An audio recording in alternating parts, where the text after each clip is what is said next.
Hey everyone, what's up? It's Emily. Welcome back to my channel. If you're new here, be sure to subscribe. Today I'm going to be talking about how I plan my week at the beginning of the week as somebody that has my own business and balances having my own business with being an artist. So this sort of weekly planning routine really allows me to be flexible, which is super important because stuff comes up as a freelancer and as an artist and as somebody that has my own business during the week that requires flexibility. I need to be able to move things around easily and have my weekly schedule not take up a lot of my brain power. So I try to get all of that work done in the beginning of the week.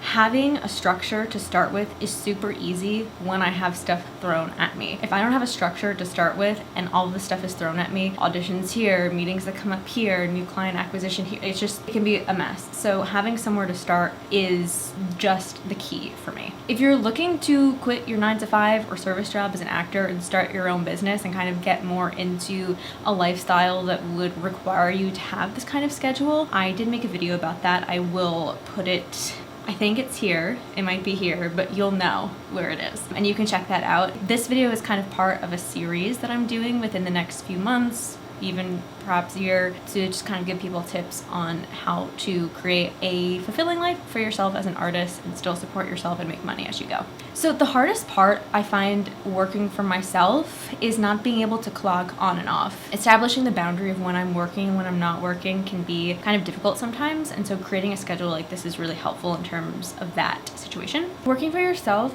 requires sort of energy, I think, that a 9-to-5 job doesn't require, where you're in a sense reporting to yourself, and that could take a little getting used to. It can be really overwhelming and it can actually really tire you out in a way that I certainly wasn't anticipating when I first started working for myself. And so rather than kind of reporting to myself, I report to my calendar. And I know that sounds kind of dumb, but it really helps me just kind of get everything straight in my mind. The method of scheduling that I've used really conserves my energy because I find now that the method just kind of creates the schedule itself in a way. I just have developed a system where I don't really have to think about it that much. Having procedures like this in general is just so helpful when you're self-employed because it just saves so many headaches. It allows you to put all of your energy into the work itself and the task at hand rather than trying to figure out what you're forgetting, what you're missing, is something not getting done here, and feeling overwhelmed. You could just sit down and focus on the task. It's a way that I kind of get all of these all over the place thoughts and lists and tasks and stuff just out of my mind onto a schedule. It can kind of give me the freedom as I move throughout my week to not be thinking about what I have to do. Because you don't, when you clock on and off for a 9-to-5 job, you're not thinking about, huge picture things. You're just like, hey, I'm clocking in, this is my job, I'm clocking out, I'm done.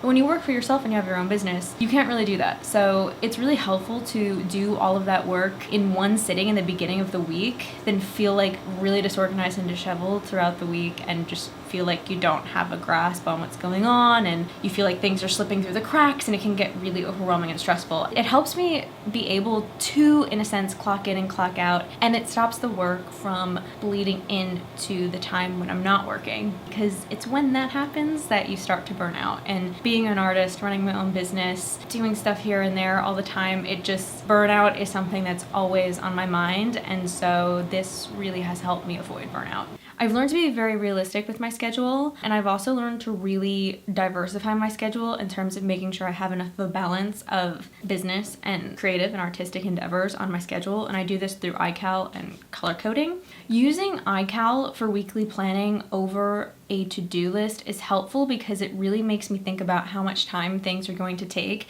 If you just sit down and make a list of things to do, you're not really giving enough thought to how long each task is going to take you. This method, as you'll see in a few minutes, I'm really thinking about, this is probably going to take me 2 hours, this is going to take me 3 hours, this is going to take me a half an hour. And so when I have a to-do list for the day, I've already considered how long everything is going to take me, and I set myself up for success rather than failure because I over budget time. That's really, really, really helpful when you work for yourself. Working on ical also forces me to carve out things that I normally wouldn't prioritize in a work week, such as working out, reading, practicing my French. It forces me to really say okay, this is a priority for me and I'm going to literally schedule this into my day. The beautiful beautiful thing about iCal is how little time it takes to rearrange something. If I get an audition in the middle of the week, it's very easy for me to say, okay, well, I need 2 prep sessions and then I need to figure out a time to do the audition itself. And it's just easy to rearrange things, maybe move things to the next week that aren't as important. And it's just all laid out there in the week. I'm a pretty visual person, and so it's really nice for me to be able to see that and just to be able to move things around with ease and make time for things that come up that are higher priority. And iCal's really, really helpful and allows me to do that. It keeps me from overworking myself. I don't work really before 9 and I don't work after 6. It is crucial when you're working from home, when you're working for yourself, to not be tempted to work before a certain hour and after a certain hour. Really allotting whatever those like 8 hours are, 9 tops, for work for the day, like not working before that and after that. You need time to not be working as a human being.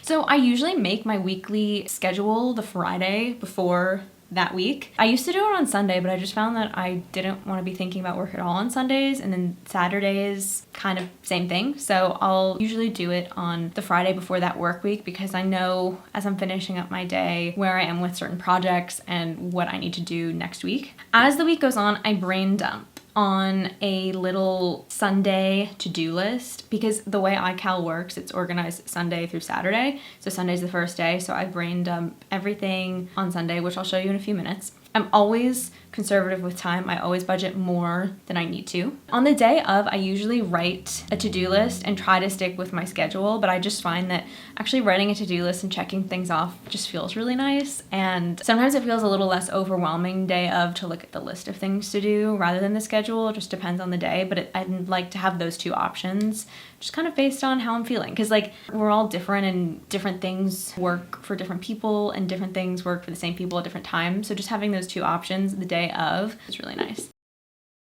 So as you can see, we have the Sunday through Saturday week here. I'm using the week of August 7th as an example. I'm gonna kind of do a fake week, but I'm also kind of gonna try to do partially what my week next week is actually gonna look like to help me out. So as you can see in this to-do list, I've already kind of started organizing my thoughts throughout this week of like what I'm gonna need to get done. So press this week. So this is my business. So tasks that I know are specific to this week for my business, I've put here. Idle Chaser is the name of a film that I'm working on, so I need to finish doing the crafty budget. I started it this week. I need a little space from it. I'm gonna finish it next week. And then Europe trip, this is more personal. I need to finish booking our Airbnbs. As you can see, this is my week this week, which is, it was kind of insane, but what I'm gonna do is I'm actually gonna go to this week. Weekly press. This is my to-do list for every week. Having a business, I have a weekly to-do list of things that do not change, that I do every week. And so I just go copy and paste. You know, it's pretty simple stuff, like updating finances, reminding people to pay me, new client outreach, campaign updates, campaign reports, like stuff to really help me clean house. And having these weekly to-do items, like I don't even, like, my business runs itself, like I don't have to think about it. So that's another category. And then, you know, I'll go into my budget and look at the campaigns that I'm doing for press, and I'll add more items into press this week. So I'm gonna kind of like make this up. So let's do initial outreach for somebody and press kit for someone else. YouTube, I started adding to-do lists for YouTube because I'm trying to do 2 videos a week on here. So we do plan videos, keywords, film, video 1, and then edit video 1, thumbnail, video 1, and then do the same thing for video 2. Okay, so this is a pretty hefty to-do list here. I would say this is a big week. This is a challenging week. So the first thing I do is I do kind of like my morning. We have wake up, journal, coffee, read, French. So it's important for me mentally to schedule time to do these things in the morning. It just works. It works for me to have that in my schedule. It reminds me that it's actually a priority, and that like if I'm sitting there reading before 9 o'clock, I shouldn't actually be doing something else, which I know is ridiculous, but that just works for me. 9 o'clock, I typically do emails and some playlisting submissions, which takes about an hour.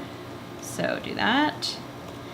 I've been enjoying working out later in the day, so I'm gonna do that later after I plan the rest of my day. But then there's some days where like things will get moved around and I'll actually end up working out in the morning, but that comes later. Right now we're just kind of like throwing up on the thing and then we'll rearrange it later. So let's start. Press this week, Faye booking. So Faye booking, I typically do 2 or 3 hours a week. So let's do Tuesday. Oh, I should have said this earlier. As you can see here, I have all of my different categories. So the purple is personal Emily stuff. So this morning stuff is purple. Press is for my press business. That is yellow. Acting is blue. I make my to-do list blue because acting is the most important thing to me, and so it helps me just kind of manifest that in a weird way. I don't know. We have miscellaneous freelance, so anytime I pick up work that doesn't have to do with acting or my press business or whatever, that's the color that it is. Chenza is my music, so anything related to me making music or the music videos that I produce as Chenza, that's that color. VLV Media is Jean-Luc's production company. That's kind of my production company that we're producing the short film under. A lot of times we schedule people to come in and record here, and so I'm kind of like the studio manager. And then YouTube is green. So I like to have a really nice mix of like yellow and orange because those are the things that are really making me money, and then this light blue, dark blue, and sometimes green, just to really make sure I'm getting a nice mixture of everything that I want. Back to the list. So we have Faye booking. I'm going to do 2 days. So let's just start here. Again, going to rearrange as I go, but I know I like to have days between the bookings. Yeah. Jimmy booking. Jimmy booking is a little different because I am just starting with Jimmy, but I will probably just do, honestly, I'm just going to do this. Invoice and asset requests I try to do in the beginning of the week. And if there's like multiple campaigns that I'm doing that I haven't been paid for or invoiced, I'll put them all in the same event at the beginning of the week. It takes like 5 minutes. Since I'm going in order, I don't need to mark if it's done, I just realized. So this round of initial outreach that's not really a real thing, let's do that on Wednesday. It's usually like 2.5 hours, we'll say. Now, as you can see, there is sort of a pattern emerging. I do like to look at my days as 2 halves, and the first half, I tend to like to get all of my business out of the way, and then the second half, I like to save more for creative things, and I like to have a nice lunch break in between so I can really transition. It just seems less overwhelming to look at the first half of the day and the second half of the day sometimes rather than the whole day. That works for me, it might not work for you. And then I have to make a press kit, so why don't we do that on this day as well? Okay, I'm gonna do my weekly press next. So campaign updates and reports, I do at the same time. Do like that much. It'll probably be more like that much. You know what, I could probably do that in 45 minutes. Financial update and payment reminders. That should take no more than a half an hour. Okay, new client outreach I do twice a week, so let's do it on Friday. I like to space it out too. I think we should do Friday and Monday. Playlisting submissions we already have because I do that in the morning. I just like to have it there to remind me. And then the last thing is potential campaign check-ins. I'm also gonna do this on Monday. I really like to get the bulk of my work done on Monday. That's like cleaning house type work so that I could kind of like start fresh. It just is a nice thing to do on a Monday. It sets myself up for the week, I feel like. So we've done the press stuff. Next is YouTube. So planned videos and keywords. So this will be lunch. Planned videos, keywords, screen, do film video 1. Oopsies. Do 2 hours for that. And then film video 2. As you can see, YouTube is a commitment. So we have film edit, now we just need thumbnail and schedule video 1. And there's some days where like I do this a lot quicker than others. Sometimes I do need, honestly, like 3 hours to edit a video. So let's do this. Filming is not as long, but so I have all of that. Idle chaser, finish crafty budget. Let's do that here. Do 45 minutes for that. And then book Airbnbs. There's no rhyme or reason to this. It's just where there's like more time. So I have successfully put everything onto my schedule. Now I'm gonna go through, I'm gonna add working out. So just kind of put everything on here.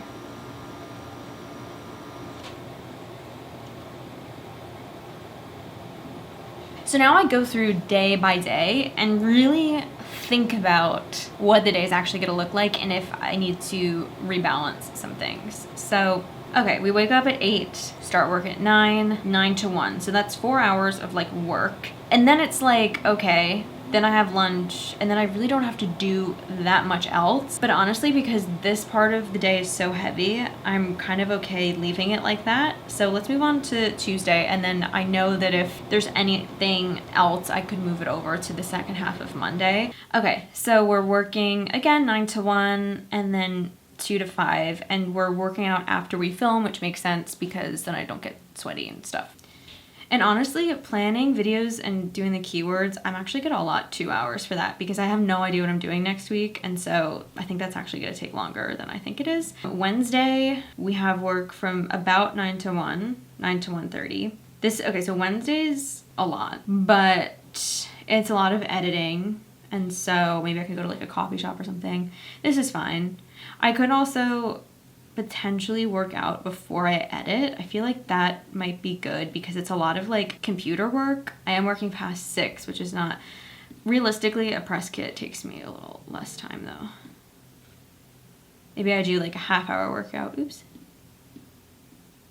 And then we're working 6:30, yeah, which is not horrible, especially because I will have already worked out. Then we have Thursday, working 9 to 1. And then 2 to 5. That's lovely. Working out after I film. And then Friday, August 12th, working 9 to 11. I think we can move the workout here.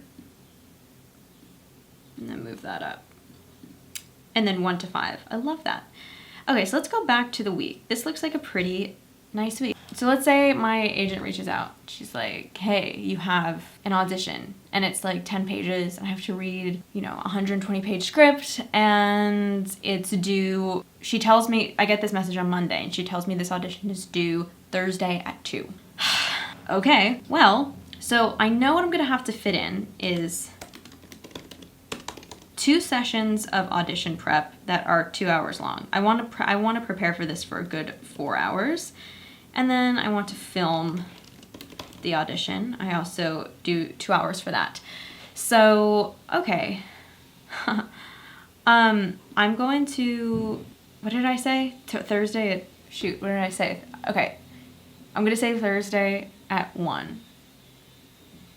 So that means it's Monday afternoon. So what I'm going to do is I'm going to do prep, an initial round of prep for an hour. Okay, I'm gonna do another hour of prep here. Being an actor's hard, guys. I think I'm gonna wanna film the audition on Wednesday night. I often, that's the thing about auditions, is I usually do film them at night just because that's when like Jean-Luc helps me a lot with them and other readers like are more available after 6. So audition weeks, yeah, they can be a lot. I still wanna fit in 2 more hours of prep. I wanna prep during the day too of the audition. So I will do another round here. This might be the day where I don't work out. We don't have to work out every day. And there are some situations where things come up, so I will cut the workout here. And then we'll do prep during lunch. So our week is looking a little fuller than it once was. So now we're working 2 to 6 on Monday, 2 to 7 on Tuesday. But hold on, there must be something I can do. When I choose what video I'm gonna film, I'm gonna do a video that's only gonna take me an hour. And if it only takes me an hour, it's probably only gonna take me 2.5 hours to film. And then I'm gonna do this, okay? I'm wondering if I could take anything from Wednesday and put it onto Monday. Like if I just do this, I'd honestly rather have a lunch on Wednesday than on Monday. planning videos and keywords, let's try to do that in an hour and a half. Because you have to really think about, okay, like what's making me money and what's not making me money, you know? Okay. Okay, this is looking pretty decent. But as you can see, like it requires some feng shuiing, and you know, you can see I also, besides the filming of the audition, I'm done at 6 o'clock every day, which is fantastic. And giving myself an hour between work and filming the audition is great because it gives me time to get in the mindset, but also to set up the camera and set up the self-tape setup, do my makeup, do everything I want to do. And then what I do is when things are done, I do a little section down here. So like by Monday, I will have a pretty significant chunk done here. Have the press kit done, a lot of potential campaign check-ins done. And so all this to say, like as I go throughout my week, it's nice to move the stuff to the done list, because when I'm looking at my to-do list as the week goes on, it becomes less and less overwhelming. So as you can see, yeah, it takes a lot of brain power. Like I said in the beginning, rather than having all of that brain power, like as things are thrown at me during the week, I have a system that, okay, like an audition's thrown at me, I'm able to go in and rearrange stuff, but I have a structure already that I'm working from. And so it just really, really makes that easier.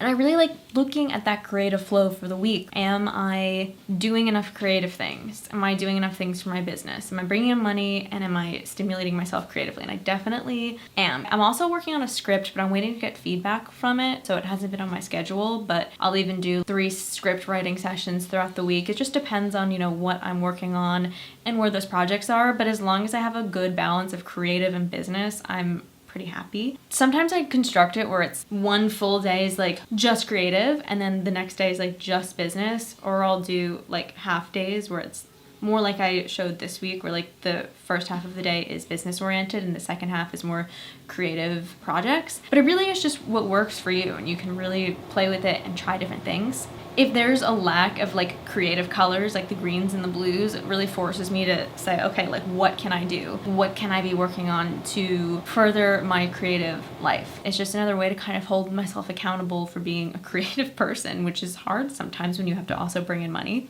And I also just planning my week like this, it brings such a sense of renewal and excitement, especially after like a long week that I just completed, being like, okay, like next week, I got next week, like let's do this, let's take what we learned from this past week, bring it into the next week. It motivates me, and it makes me excited for things in a way that is really helpful to me. And it also really allows me to enjoy the weekend, knowing that I've already done the work, thinking about the next week on that Friday. I can rearrange things on the go. Say I'm working somewhere and I don't have my computer, I can access ical on my phone. When things take me less time in the middle of the day, I'll like make the event smaller and move stuff up, and then think, oh, can I get ahead on something this week? And then I'll move something into that day. And so even though the beginning of the week sometimes can seem really overwhelming, I know that I typically work faster than the amount of time I allot myself. So I'm able to kind of move things in, but still be done working by 6 o'clock. That's the key. Really get creative with like rearranging things and making time for things and getting ahead on things while still finishing work before a certain time is something that this system has really allowed me to do. I feel like I've really covered a lot of bases. I hope that this was helpful. If you're starting your own business, or if you're starting an endeavor and you're overwhelmed and you're trying to figure out how to schedule things and how to organize your life, definitely watch a lot of videos. There's a lot of different ways to schedule and to make lists and to-do lists that work for different types of people. Like I know Jean-Luc, this system does not work for him. Like his brain does not work this way, and that's okay. Wherever you are, keep trying, even if you use a couple of these tips. I hope that this was valuable to you in some way. I'm excited to keep up with the series and really help you guys figure out how to break free, kind of start your own thing, start your own projects, and feel empowered to do that. So yeah, if you have any questions, feel free to comment below, and I will see you in the next one. Bye.